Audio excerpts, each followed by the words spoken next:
Hey everybody, my name is Gary Blackledge, owner-operator of Blackledge Fitness and Performance here in Morris County, New Jersey.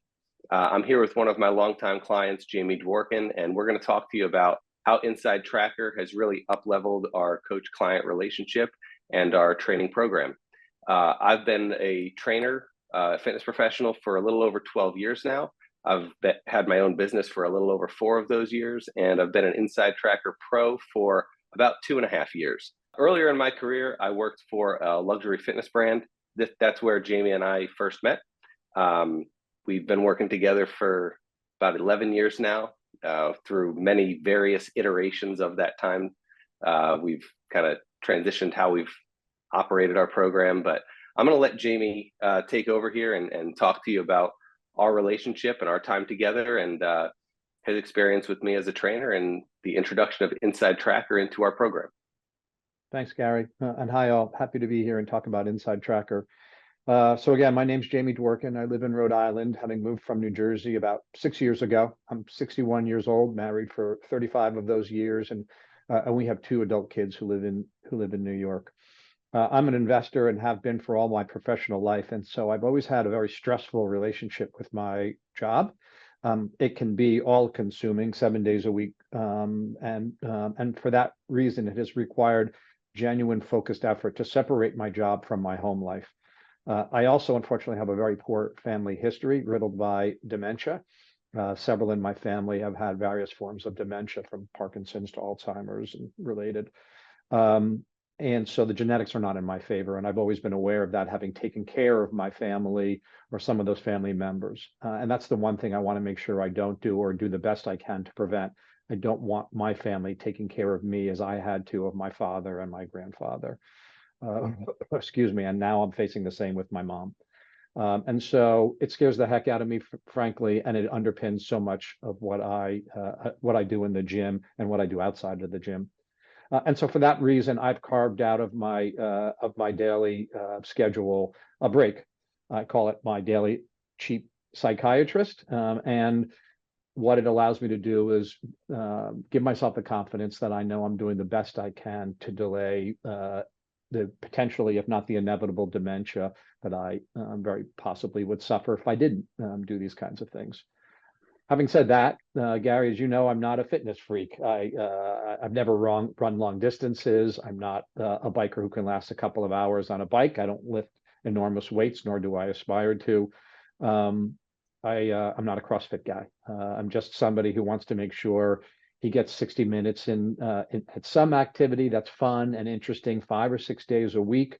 And that, as I said, that I keep it interesting and moving along. And so that can just mean a workout designed by somebody like you, Gary, but it can also mean doubles tennis. It can mean a Peloton ride to my favorite coach, whatever it is. I want to make sure I'm having fun and that I can do it week in and week out. It could be yoga, swimming, whatever. But I want to make sure that I'm enjoying it, because I won't keep doing it if I don't enjoy it.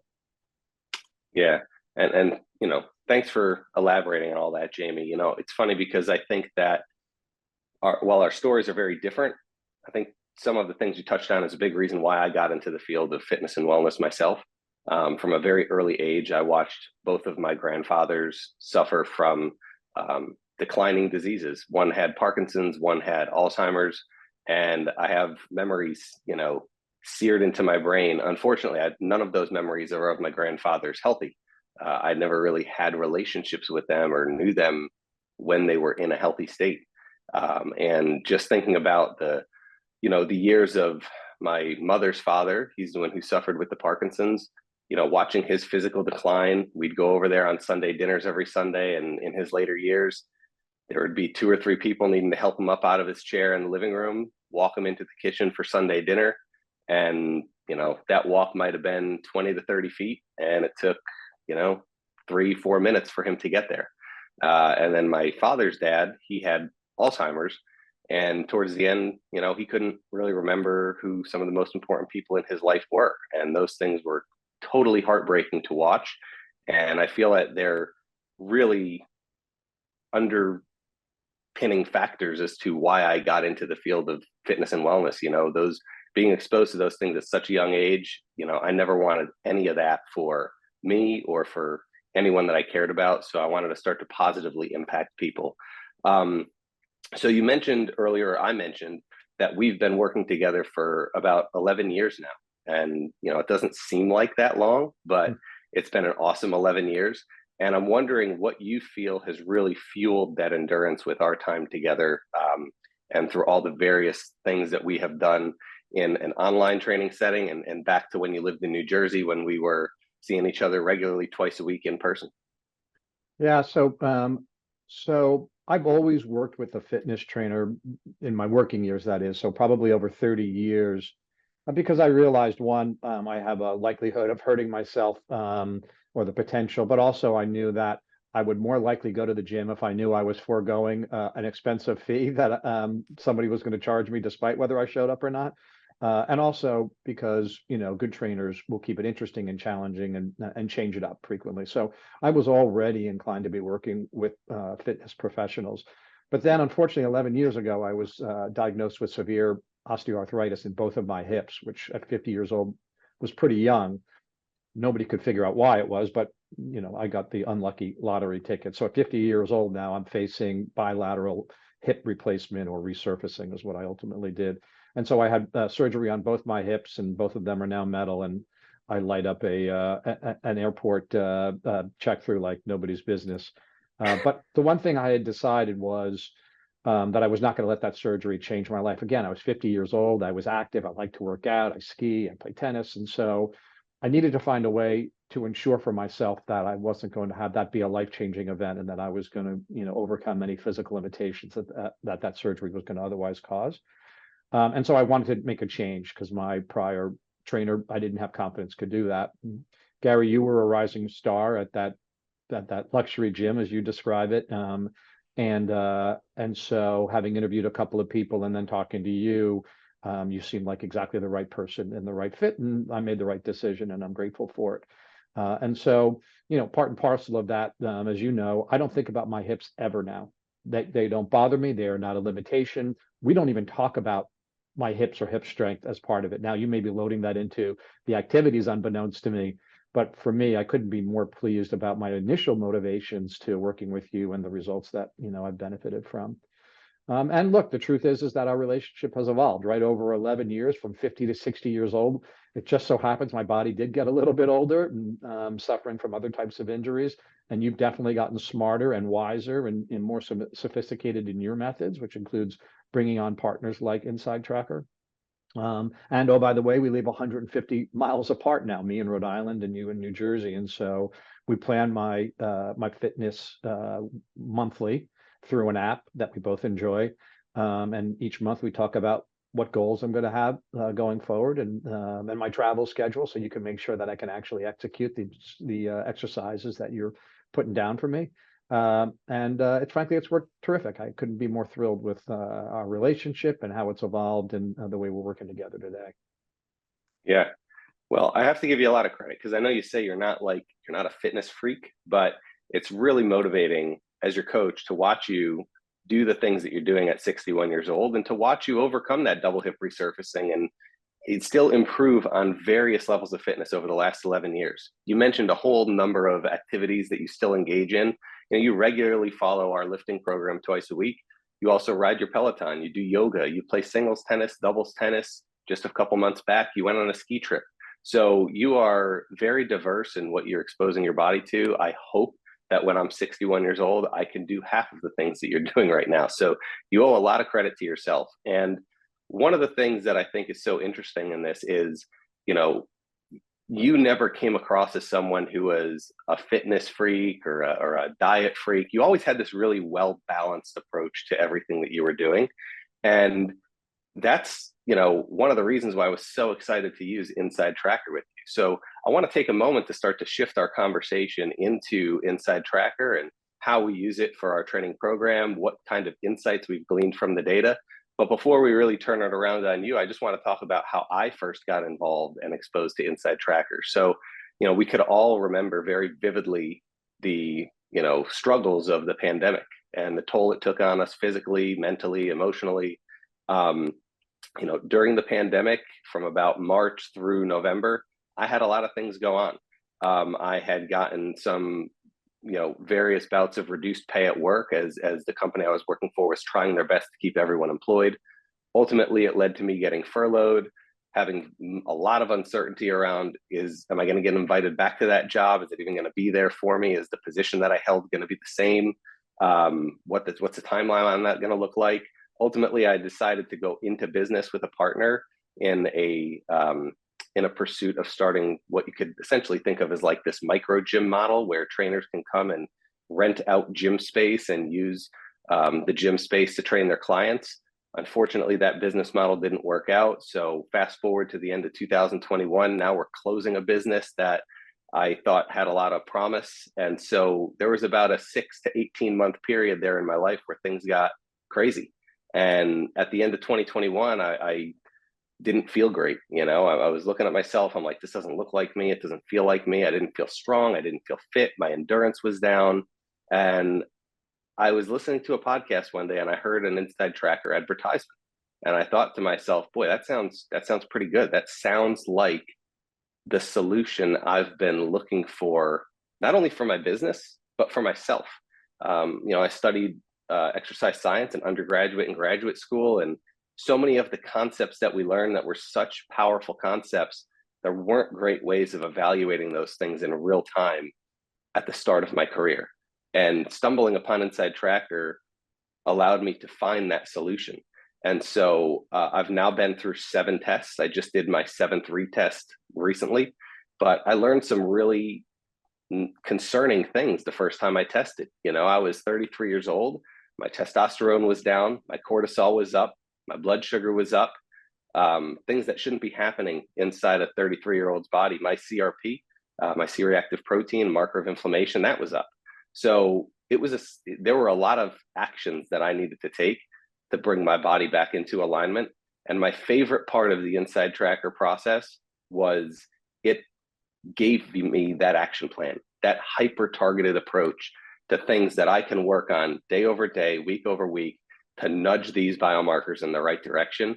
And it made it so easy to implement those things because they all spoke to me and were things that I was interested in doing. So that's kind of my introduction, but I want to hear about, your first, exposure to having this test done and what some of your initial takeaways were when you first saw the data. Yeah, so you were kind enough to gift me the InsideTracker Ultimate Plan and the InnerAge 2 test late last year. And when you first mentioned it, I was skeptical because after all, I'd been pursuing a fitness plan over the last 30 years fairly regularly. My wife and I eat fine. We're kind of foodies, but we still eat generally fine. And so I just assumed my health was great. My hips were fine. Everything seemed okay. And so I assumed the test was going to validate it, but this was a gift. And so, I didn't want to look a gift horse in the mouth. And so I agreed. And by the way, they were coming to my house to take the test. And so they could not have made it any easier for me. You could have not made it any easier to me. And of course, the reason I'm here right now is because, like you, I got surprises, and they were eye-catching. The 2 most notable were my cholesterol had risen over the year over 30%. It was still in what I think InsideTracker would say was the normal range, but it was noteworthy. They noted it as being on the high side of quote unquote normal. And InsideTracker didn't have the benefit of the prior reading because I hadn't used them in the past, but I knew I had risen up over 30%. And part and parcel of that, I had also demonstrated elevated cortisol levels, which were outside the quote unquote normal range. I didn't even know what cortisol was. I'm not sure I even understand it now, other than I understand there is a relationship between cortisol and cholesterol. There's also a relationship between cortisol and stress. And I was definitely under a lot of stress, elevated levels of stress. And the last piece that people talk about, and I wouldn't have known this unless it had been highlighted by InsideTracker, is elevated cortisol levels can also impact your cognition, apparently. Which again, as soon as I see that, I'm thinking, here it is. My kids are going to be putting diapers on their dad in 10 years, which as I've said, is not going to happen. And then also the related issues of elevated or quickly elevating cholesterol. At the same time, so that was eye-catching. And then at the same time, I happened to pick up a book. Somebody gave me a book written by a guy named Dr. Peter Attia, and I must say, for those of you listening, I've read exactly 0 books in my life on fitness. Never once have I read a fitness book. It's not my thing. And I'm also not a diet guy. I don't prescribe to diets. I don't participate them, and I don't read them because, again, I don't think that if somebody told me what my diet should be, that I would follow it. It's too much for somebody who is just trying to adhere to things that I can sustain day to day in hopes of living a healthy life. And of course, one of the things that Peter Attia says is you can absolutely forestall the effects of dementia. Dementia is genetic or can be genetic. And given my history, I have to assume I've got some, if not all of those genetic markers. But Attia's believes that even if you have those genetic markers, there are things you can do and should do way early in your life in order to forestall, put off, if not totally avoid the impacts of that genetic history and what could be otherwise inevitable dementia. And the number one thing he says everybody should be doing is exercise, and he's got a fairly prescriptive idea as to what that exercise is. Not coincidentally, a lot of it dovetails with the kinds of things that you have me doing, Gary, in the gym. So that got my attention. Here it is. I'm seeing elevated cortisol levels and cholesterol thanks to you and the InsideTracker test. And now I'm seeing a world-class doctor who focuses specifically on this, saying, hey, this is an issue and you need to address it now, because if you do, there's something you can do about it. And so thanks to InsideTracker, we've and some of the things that Attia says, which include diet, by the way, and other stress relieving elements, which you fastened on quickly. You've altered my workouts. There's more cardio at the end of my workouts now. You've introduced the notion of low impact or what you call zone 2 workouts. I've adjusted my diet again in ways that are subtle and very easy. And I'm thrilled, and I can't wait for the next test to demonstrate that I'm crushing it and on that improvement trend that you and I talk about. Yeah. So in a moment here, I'm going to ask for, maybe some specifics on some of the diet things that you've adjusted. You mentioned that we've adjusted the cardiovascular side of things. We're inputting some more metabolic finishers at the end of the workout, but also being more strategic about ebbing and flowing your workout intensities throughout the week. One thing that we talked about after we reviewed your InsideTracker data was the sense that you're prone to maybe pushing the gas pedal a little bit too hard, because exercise is something that you use to kind of quote unquote blow off steam or reduce your stress that other areas of your life may cause an elevation in your stress, like your work and things like that. But I don't know that until we talked it through, you understood that certain forms of exercise could dial that cortisol response up as well. So we need to be very smart about how we laying out our week to not continue to push you into these high intensity sympathetic overdrive fight and flight response day after day after day. So we've been able to do that very clearly, and we've aligned on that really well by using all of the various activities that you're engaging in and taking a holistic picture of your week, your month, and saying, okay, what days are we lifting? What days are we doing your zone 2? What days are your Peloton rides, your yoga, your swimming, your tennis, and creating these really well thought out intentional plans.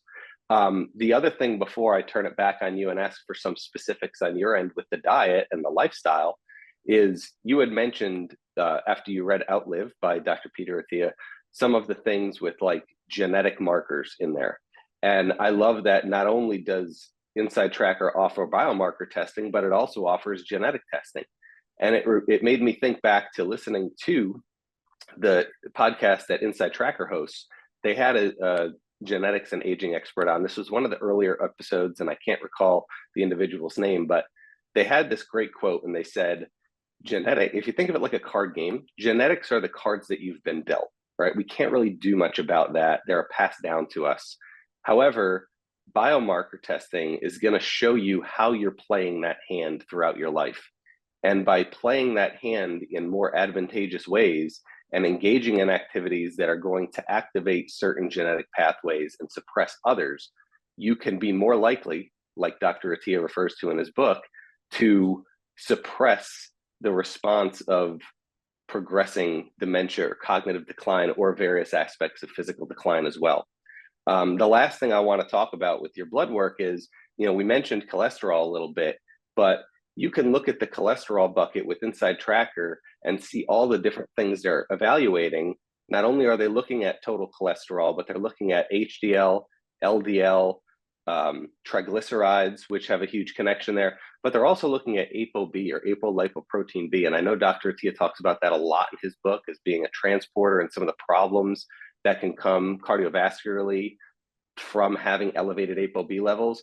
So the fact that we can look at this data that we wouldn't get in a traditional blood panel at the doctor and get ahead of the curve here and start taking some meaningful action for you is super, super important.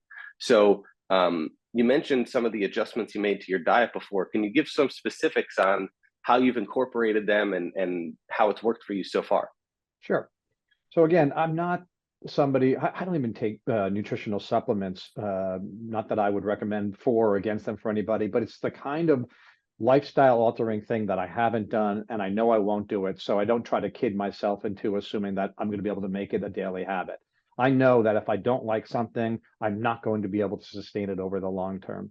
And so for me, it's more about, as I said, making sure I'm enjoying what I'm doing. If it's food, again, as I said before, my wife and I like our food, and we like it prepared well, and we're more than happy to cook it ourselves. So I always make sure what I'm trying to do these days in response is to make sure that we're doing it or tweaking our preparations in ways that, again, if anything, enhance the experience rather than detract from the experience. So for instance, one of the recommendations that InsideTracker said is try to eat fish a little bit more or shellfish a little bit more. Well, I live near the beach in Rhode Island, where we have access to great and inexpensive shellfish and fish.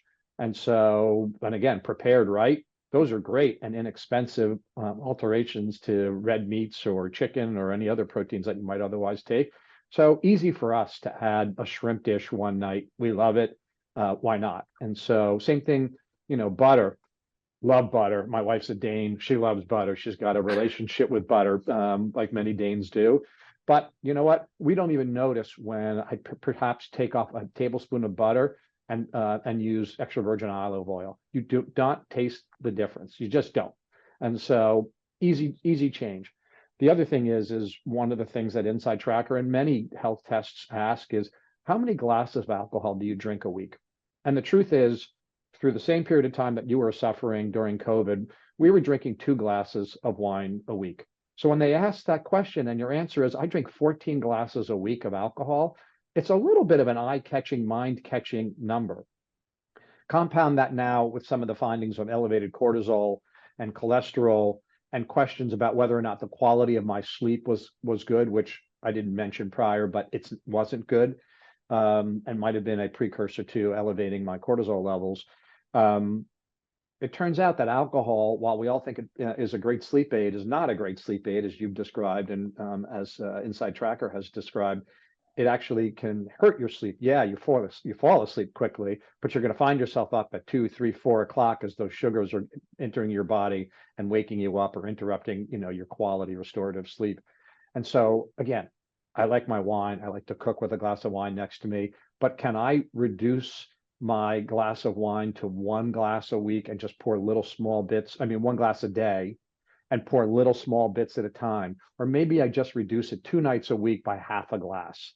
I can do that, and it is not going to impact my quality of life and or any elements of our evening experience. And so we've done that too, Gary, and we have absolutely no issue doing it. Sure, some nights we'll have 3 glasses of wine on a weekend, but we can easily dial it back during the week. And so those are the kinds of things we've been doing.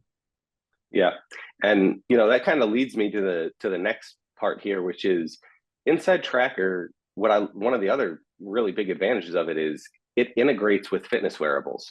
Now, one of the fitness wearables that it does not integrate with is Whoop, which you recently have also gotten for yourself, or I believe your son gifted it to you. You got a great network of health and fitness maybe they're trying to tell me and something. Family members. Yeah. But I know he picked one up for himself maybe about a year ago, and he decided to gift one to you. And I think what's really interesting is you may be learning some things about your sleep patterns or your recovery day over day when you're wearing your Whoop, and you can kind of reverse engineer that and look at the night before and say, hey, how many glasses of wine did I have? When did I have the wine? When did we actually sit down and eat our dinner? because the closer it is to bedtime, as you've already referenced, the more disruptive it could be to your natural sleep cycle. So alcohol is a sedative. It has a sedative effect, but it's also a stimulant, and it elevates our heart rate, and it compromises our overall quantity of sleep, and certainly our quality of sleep. So even that tipping point from 1 glass to 2 glasses can be significant. So the fact that you're stripping away part of that second glass every night, or even just a few nights a week, is very, very powerful.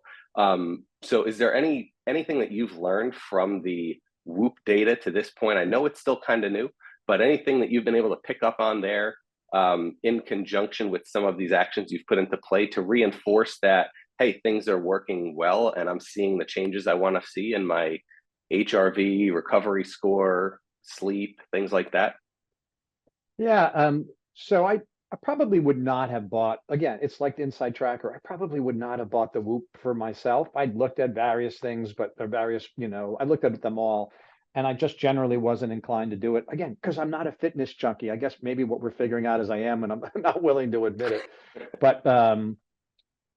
But so my son gifted this to me, and so I've been wearing it. It's still collecting data, is what it constantly reminds me. It's still learning about me, my sleep patterns, and my activities. And but I must say it's been fun. Right now, it's still a novelty, in fairness. So in a year, perhaps we'll be back and we can figure out whether or not it's done anything meaningful for me. But it is interesting to wake up and get a sense of what objective measures of quality sleep I either achieved or didn't achieve. Am I in a recovery mode? Going into a workout knowing that Whoop is telling me, you didn't recover great. They measure that, as you know, by your heart rate variability, the distance of time between each heartbeat. And apparently you've recovered well, or one of the indicia that you've recovered well is that they are very consistent in between each heartbeat. And so if I know that my heart rate variability is poor, that it's highly variable between, and I'm going into one of my workouts with Gary, I'm probably going to take it off the pedal a little bit, maybe put a little bit of the brakes on, not going to crush it that day. Having said that, if my body seems to be in good shape and all of the indicators are that I'm in a good place, I might take it up a notch and put the accelerator down a little bit and feel empowered to do so. And so I've started toying with it a little bit now, maybe over the last week to 10 days, and we'll see. But I'm enjoying it. It's kind of fun. It's a little bit of a distraction. It creates a challenge. So yeah, all good. Yeah, that's awesome. And there's two things there, right? Like, number one, going back to the fitness junkie, right? And I'm not a diet guy, a fitness freak, all these terms that you throw out. It's so funny because I think that image is starting to change and will continue to change as the years go on, and as technology and fitness and medical data all continue to advance and become more easily monitored. I think you're going to see many people who aren't considered fitness junkies walking around with an Oura Ring or a Fitbit or a Whoop or an Apple Watch, getting regular blood work done, engaging with genetic tests, and just trying to stay ahead of the curve. I think that's one of the missions that InsideTracker is trying to pursue. InsideTracker talks a lot about not wanting to just add years to your life, but add life to your years. And you referenced that before, right? Like, you want to live a long, but more importantly, perhaps quality life where your health is not compromised. And it's very important to measure that data because, you don't know what you don't know, right? Like, if you don't know your cortisol is high or that your sleep's compromised necessarily, if you're not measuring those things with heart rate variability, readiness scores, regular blood work. If you're only having blood work done once a year, you might not pick up on that. So I think it's great. And the second thing is the autonomy that you've felt now, learning more about your body through InsideTracker and through some of the wearables data that you're utilizing, is you are feeling more empowered to adjust the intensities on the workout yourself. And I love that because I'm not there to do it for you anymore. We're not meeting in person. So I create this plan for you. And the app that we use allows you to be flexible with changing the weights of the reps. And I love when I see you make an adjustment, because that tells me that just because I put the plan together, the plan is really a recommendation, but you have to dial that recommendation to how you're feeling that day. And to see you pulling back when you recognize, hey, I got to leave some in the tank because I got singles tennis tonight, or dial it up because, hey, I'm feeling really good today, so I'm going to put some more weight on there. I love that. That's awesome. And it creates a more accurate trend line of how your body's really performing over time. So that's really great. Keep up the great work with that. So last question here. You're welcome. Is how do you see yourself continuing to use InsideTracker? I mean, I have a vision for how I would like us to use it in our plan. How do you see yourself using it? And if you had a family member or a friend like ask you about how it's impacted you, what would be like your little elevator pitch of InsideTracker, just to talk about how it's impacted your, daily life, your health, your well-being, and or the autonomy over the decisions you're making every day? Yeah, and I think the answer to both of those questions is the same. The truth is if if you don't measure it, you can't fix it, right? You can't. So if if you don't measure, or your car doesn't measure for you the wear and tear on your brakes, it's just a matter of time before you go through the brake pads and the cylinders, and now you've got a much bigger job. And that's again part of the TIA outlive mantra, which is you got to measure it to know what's going on. And then obviously that dovetails beautifully with InsideTracker because they are the measurement tool. And then you got to have somebody like a Gary Blackledge saying, hey, let's interpret this information together. Let's work together to understand. I mean, you don't have to, but for me, you have been in a very, very critical sort of digestion and interpreting resource for me in order to take all of that data and do something about it. And so I would say that to my friends, and that's the way I'm acting. And again, I can't emphasize enough to the listening audience, don't do this if you don't want to improve. If you're happy with where you are and you don't think little tweaks in your life can make you better, you should absolutely not do this. But if you have any desire whatsoever to put off the impacts of aging in whatever way they may occur to you, then there's no better way to do that than to know where you are today and where you want to get to, and then have a plan to get there. And the plan has to be one that you enjoy and that you can sustain every single day. Yeah, I love that. That is such a powerful statement. And InsideTracker is always trying to evolve their business model to allow for better testing options for their audience. And one of the things I love that they've launched recently is something called category testing, right? So even if you get your physical done once a year and that kind of checks the box for one of your blood tests, and you do a whole InsideTracker ultimate test once or twice a year, there's still opportunities at those 3-month or 4-month marks along the way to measure the specific category that you need to improve upon. So if you said, hey, here, my scores were a little compromised in my cognition and my heart health categories, and those are two things that are really important for me, we don't have to wait 6 months or 9 months or 12 months to measure those again. We could just set up another test of those specific biomarkers, see how we're progressing in those areas, and then get a more comprehensive view the next time we deem an ultimate test with a full profile of almost 50 biomarkers is necessary. So I can't thank you enough for your time today, Jamie.